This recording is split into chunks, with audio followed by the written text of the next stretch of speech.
Hello and welcome one and all, I am Old School Gamer 1971. Special shout out to Millie and Lloyd. Hope you're all having a great day and are staying safe. Today's subject matter is Watch Dogs Legion. Before we begin, if you enjoy the video, give it a big thumbs up, like, and if it pleases you, check out my channel and subscribe. So without further ado, shelf stuff. Only took 12,000 years to build it up, and one night to tear it all down. Watch Dogs Legion is an open world adventure game developed by Ubisoft Toronto and released for the PlayStation 4 and PlayStation 5 in 2020. This is the third entry into the series that had a bit of a stutter at the beginning. Later on it became a solid game. By the second game it was a lot better. The trailers for this game look good and look like it will be bringing something new to the genre. So let's see how the third game measures up. Developed by Ubisoft Toronto, established in 2010, one of the development teams that make those open world games I love to play. This has been a year where I worried about the output of Ubisoft. So many games announced: Assassin's Creed Valhalla, Watch Dogs Legion, Phoenix Rising and Far Cry 6 were all announced for around the same quarter. The best bit is, I am happy to say that two of those games are not like the others. I like the norm, that formula we know so well. Let's see what Ubisoft has in store for us this time. You play as one of 9 million playable characters, and no, I'm not joking. As a member of DedSec, a revolutionary group who stands against the military who currently occupy London. As well as the game starts, you find out about another mystery group, Zero Day, as you play as several characters from several walks of life, all with one common goal: to liberate London. Set in the near future in a dystopian London, one overflowing with surveillance on every corner, every move being watched and power being abused every single day. After the opening, where you get to play as a spy, where several explosions take place in London, DedSec stand wrongfully accused. Their base is raided with many of the group ending up dead.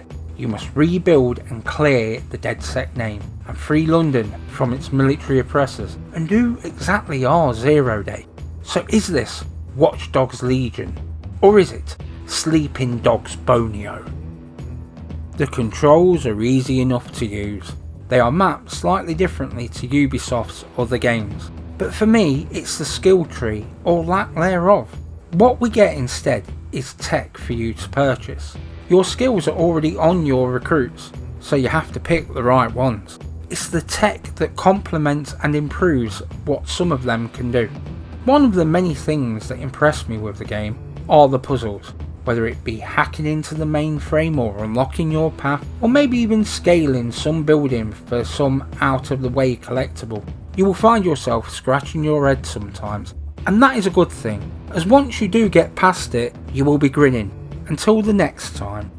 It is a good mixture of gameplay and plot, and the story will have you traversing a large section of England's capital. So imagine my surprise when you have a working autopilot on vehicles, so you may no longer have loading screens for you to nip toilet or get a drink, but set that autopilot going and you're good.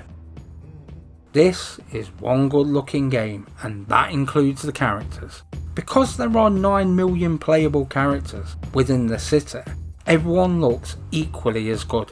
I say this as normally there is a massive difference between the ones you play as and non-playable characters, especially the ones that are unimportant. And I know I may sound like a stuck record, but this is something new that is being brought to the table by Ubisoft, and I do hope it continues, even if it only is with the Watch Dogs franchise. Which does bring us nicely to that bright and colourful world. We're being set slightly in the future. It allows for some tech to be used in different ways. So holograms all over the affluent parts of the city, and then the contrast of the dirt and derelict parts of the city. This makes any time of day or night visually great. Combat looks all good, but with some interesting tech in the mix. The spider starts off pretty weak, but in time it gets stronger, taking out enemies. Then the drones, that again can be improved in several ways, but also depending on character skills, can be hacked and used to your advantage. Gunplay is also a big part of this game. Melee is also fun, and setting traps using your surroundings to take out enemies. I guess I am saying that the combat allows you to fight your way.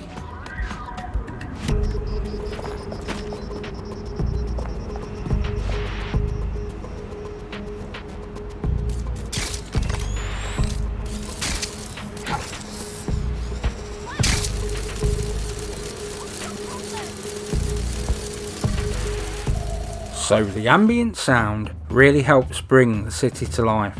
It is like walking past a bar and hearing the chatter and music. This is part of what makes it a living, breathing world. The voice of the people, cars, the drones and the like all immerse you into this world. There is nothing really new here and has been done before in several games, but it's a nice addition to this one. Being quite honest, this seems like a breath of fresh air. It is getting over you are not one character alone. Think of yourself more as the gang leader. You are all of your team, with a choice of 9 million people to choose from. 64 you can have in your group. You can make your group your own. You will need a mixture to get you through this game. Right from the get-go, I knew the premise, and so the story drew me in and kept me there. And whilst you don't have that connection to the main character, I did connect with the people of London and what had happened / what was going on in the city. Yes, the game did exceed my expectations. I expected quite a lot from this game. It was not just the looks, but the promise of something different. It delivered and then some, with some well thought out puzzles, collectibles and trophies for you to earn. There certainly is a lot to bring me back to this one. Its story was also surprisingly good, with some nods to London's darker past, Mary Kelly for instance. This game is for anyone who is British, who likes the open world genre, so Tom and myself for definite. If it interests in any way, give it a play, you may just be surprised. Spoilers, you will be. So Watch Dogs Legion this most definitely is, and scores itself a solid 9.6 out of 10. I'm off to get drunk in a London pub, throw some arrows and kneecap some muppet, like every day of my youth. Albion field office. Might be worth investigating regardless. If Albion has anything to do with this, it bears looking at anyway. Let's go. And it's done. If you found this video interesting or have any suggestions, please comment down below, as it will put a big old smile on this old face. Let's get the conversation started. I will answer you all. I post new content every week. Have a great day one and all, and thank you for your support. This has been Old School Gamer 1971, signing off.